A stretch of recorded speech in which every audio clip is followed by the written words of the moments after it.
Hello दोस्तों, कैसे हो आप सारे। उम्मीद करता हूँ सारे बढ़िया होंगे। ऑनलाइन एजुकेशन चैनल पे आपका स्वागत है। पिछले लेक्चर में अपन ने जो केमिकल बॉन्डिंग वाला 7 चैप्टर था वो अपने कंप्लीट कर लिया। उसके जो मोस्ट जो उसके टॉपिक्स है उस पे अपन ने अंडरलाइन किया है और वही टॉपिक आपको उतारने थे। तो इसी चैप्टर में वैसे ही हम मोस्ट बातों को सिर्फ जानेंगे, इंपॉर्टेंट बातों को जानेंगे। पूरे डीप से इस चैप्टर को भी अपन नहीं पढ़ेंगे।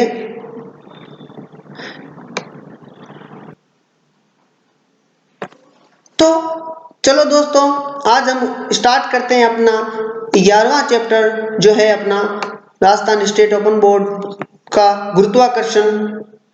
ऑलमोस्ट गुरुत्वाकर्षण चैप्टर लगभग सभी बोर्डों में लगता है, तो सभी बोर्ड्स के विद्यार्थी इसको देख सकते हैं, न कि स्पेशल ये कोई ओपन बोर्ड के लिए है।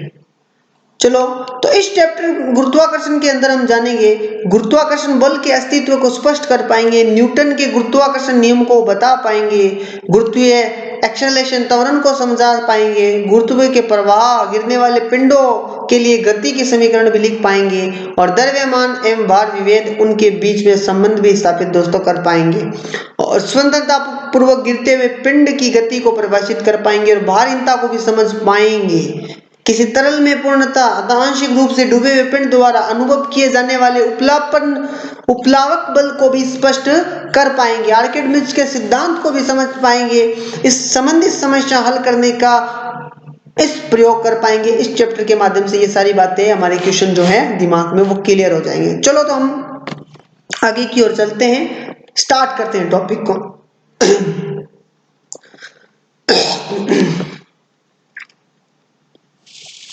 तो ये हमारे दैनिक जीवन का अनुभव है कि पृथ्वी की सतह से ऊर्ध्वाधर ऊपर की ओर फेंके गए पिंड पुनः पृथ्वी पर लौटता है। आप सभी को पता है, कोई भी वस्तु ऊपर की ओर फेंके पिंड को वो पृथ्वी की ओर वापस लौटती है।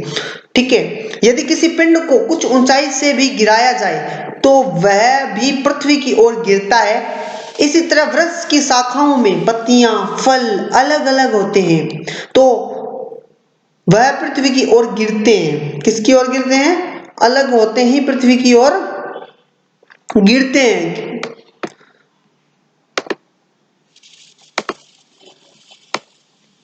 तो ऐसा क्यों होता है? क्वेश्चन बनता है हमारे दिमाग में, ऐसा क्यों होता है, इसके पीछे रीजन क्या है? ये पत्तियां अथवा फल जैसी वस्तुओं पर कार्य तो किसी बल के कारण होता है। फलों जैसे वस्तुओं के कार्य किसी बल के कारण होता है, ये किसी फोर्स के कारण होता है। इन वस्तुओं पर किस प्रकार का बल कार्य कर रहा है? आइजैक न्यूटन पहले व्यक्ति थे जिन्होंने इस प्रश्न का जवाब दिया था। इस प्रश्न का जवाब किसने दिया था जी? आइजैक न्यूटन ने दिया था सबसे पहले इस प्रश्न का जवाब। न्यूटन के बारे में बहुत सी रोचक कहानियां हैं, बहुत ही बड़े साइंटिस्ट हैं न्यूटन, आइजैक न्यूटन। ये कहा जाता है कि जब न्यूटन सेब के पेड़ के नीचे बैठे थे तब उन पर सेब गिरा। क्या गिरा? सेब गिरा। सेब गिरने से न्यूटन के दिमाग में यह प्रश्न उठा कि यह सेब नीचे क्यों ही गिरा।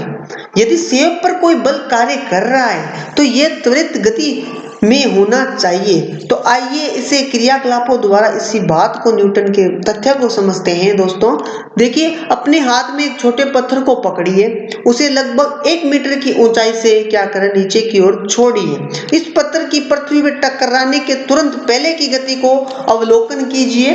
इस पत्थर में 5 मीटर की ऊंचाई से छोड़िए, जैसे घर की पहली मंजिल से पृथ्वी से टकराने से तुरंत पहले की स्थिति में इसकी गति को पुनः ध्यान से देखिए।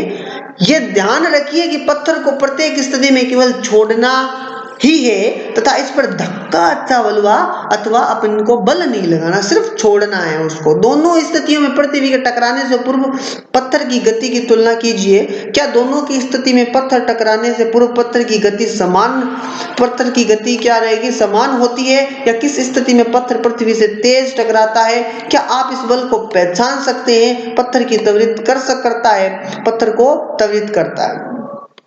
5 मीटर की ऊंचाई से इसने कोई पत्थर गिरा रहा है नीचे की ओर। ये देखिए दोस्तों, अलग अलग ऊंचाइयों से गिरा रहा है। तो क्रियाकलापों से ये देखा है कि पृथ्वी आकर्षण बल के कारण पत्थर के त्वरण उत्पन्न होता है। न्यूटन जानते थे कि पिंड पृथ्वी की ओर गुरुत्वीय बल के कारण गिरते हैं। न्यूटन इस बात को जानते थे, पिंड पृथ्वी की ओर गुरुत्वीय बल के कारण गिरता है। इस बात को अंडरलाइन करता हूं मैं, ये बात आपको उतारनी है नोट्स में। आपको लिखता है न्यूटन के अनुसार,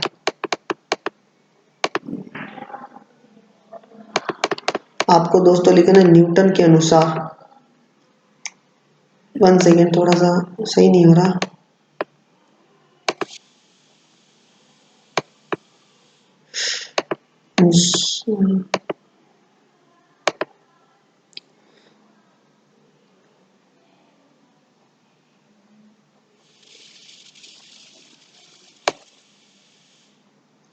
तो न्यूटन जानते थे कि पिंड पृथ्वी की ओर गुरुत्वीय बल के कारण गिरते हैं। न्यूटन ने आगे सोचा कि पृथ्वी सेब अथवा पत्थरों को अपनी ओर आकर्षित कर सकती है, तो क्या ये चंद्रमा को भी अपनी ओर आकर्षित कर सकती है? न्यूटन ने ये सोचा।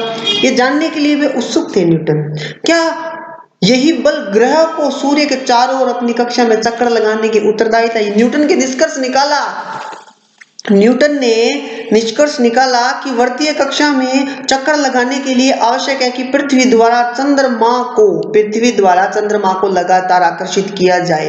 इसी दिशा में तर्क करते हुए न्यूटन ने कहा कि सूर्य एवं ग्रहों के बीच एक बल विद्यमान है। किसे? सूर्य एवं ग्रहों के बीच में एक बल विद्यमान है। वह बल गुरुत्वाकर्षण बल के नाम से जाना जाता है। इन्हें कहा कि गुरुत्वाकर्षण बल ब्रह्मांड के सभी जमाओं में विद्यमान है। ब्रह्मांड के सभी पिंड एक दूसरे को अपनी ओर आकर्षित करते हैं।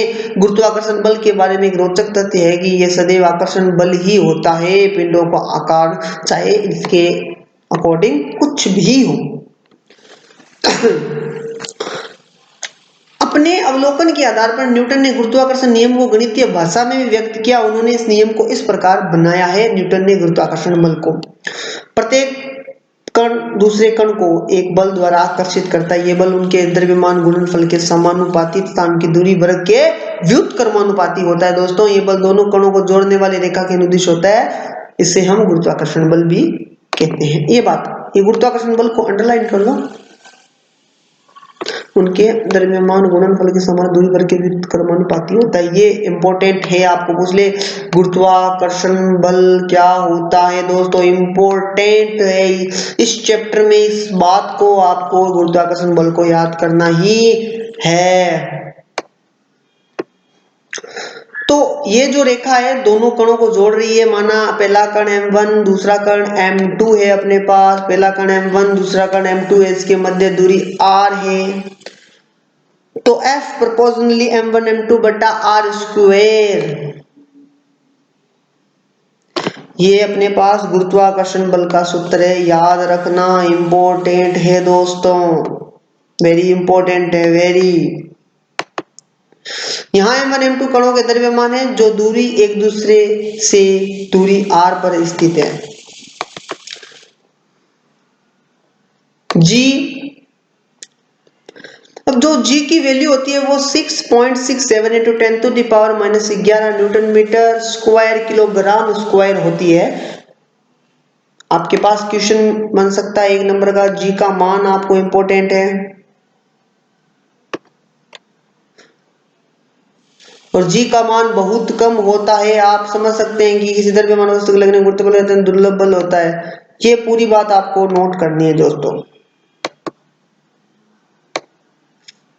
आइए पता लगाते हैं कि आप एवं अगली मेज पर बैठे आपके मित्र जो आपसे 1 किलोमीटर की दूरी पर स्थित है और बीच कितना आकर्षण बल लग रहा है। माना कि आपका द्रव्यमान 50 किलो है, आप 50 किलो के हैं, आपके मित्र का द्रव्यमान 40 किलो का है, तो द्रव्यमान बल का मान क्या होगा?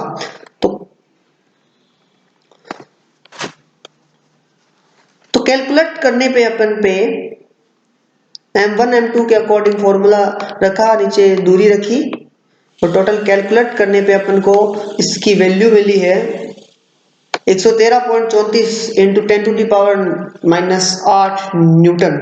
आप समझ पाएंगे ये अत्यंत दुर्बल बल है। जो -10⁸ जो है 113.34, जो ये अत्यंत दुर्बल बल है। ये छोटे कागज के टुकड़े द्वारा तराजू के पल्लड़े पर लगने वाला बल से 100 गुना दुर्बल है। कितने गुना? 100 गुना दुर्बल है। गुरुत्वाकर्षण बल कितना दुर्बल बल है ये आप महसूस कर सकते हैं। आप पत्थर का एक छोटा टुकड़ा